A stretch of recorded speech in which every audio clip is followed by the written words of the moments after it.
I don't think that the issue is so much on the technique of how you assess the effect of a practice.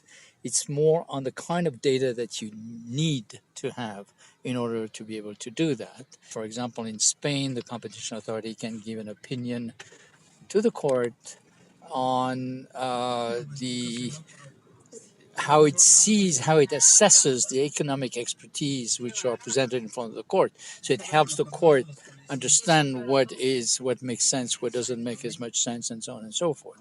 It's more a question of trying to realize that the competition authorities, because of their setup, have a lot of economic expertise, and that some of that get lost.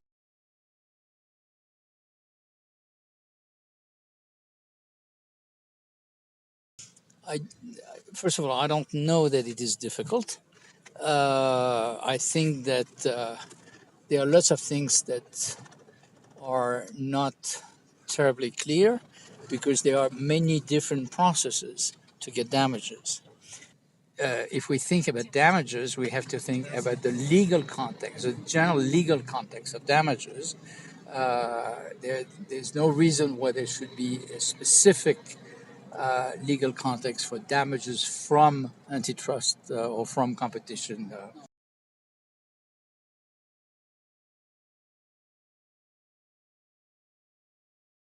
You must realize that in Europe, the opposition to the directive and the discussion and the watered down version of the directive that we have is largely due to a very robust reaction of the business community, not so much against damages in the era of competition, but much more reaction about the fear of damage action in food safety products and in environmental issues.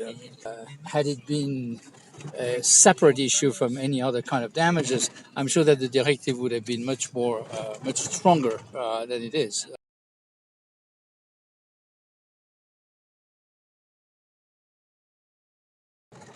One of the themes that we have talked about at OECD and that we keep talking about at OECD is what is the impact of disruptive technologies.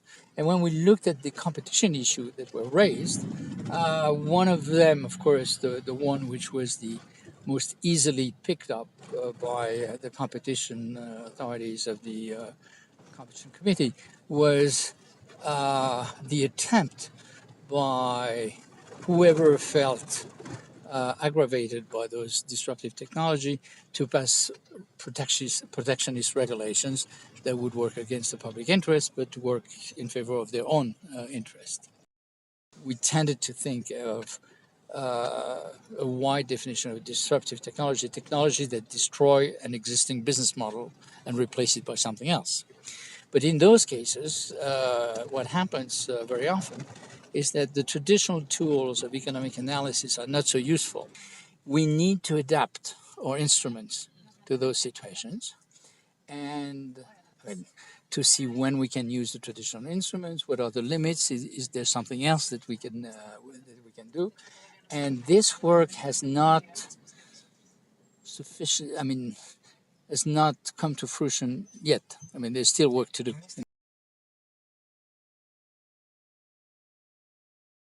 The sharing economy in general probably requires at least some regulation to the extent that there is a quality regulation of services. When they're replaced by other services, you have two issues.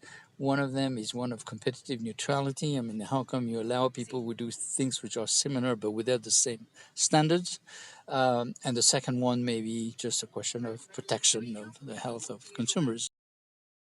Now, those have to be dealt with by regulators. I'm not taking side, but I'm saying that I can see that there can be an issue there. For the regulators and the judges, it's mostly a question of A, advocacy, and B, adopting the right tools.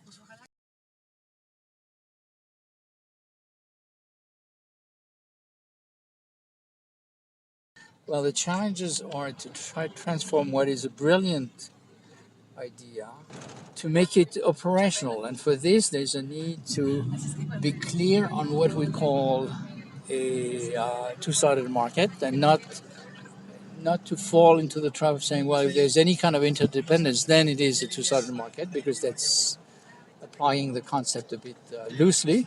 Okay. Um, we should at least have an agreement that if a court or a competent authority believes that it has a two-sided market, in front, it should, in the course of its reasoning, systematically take into consideration the interdependence between the two sides. I think that we've passed the first step, which is the minimal step to recognize that there could be such a thing as two-sided market, but we use it in a very loose way, and then we don't do enough with it. And partly because we don't know exactly how to use the snip test or how to use some of those tests in the context of a two-sided market.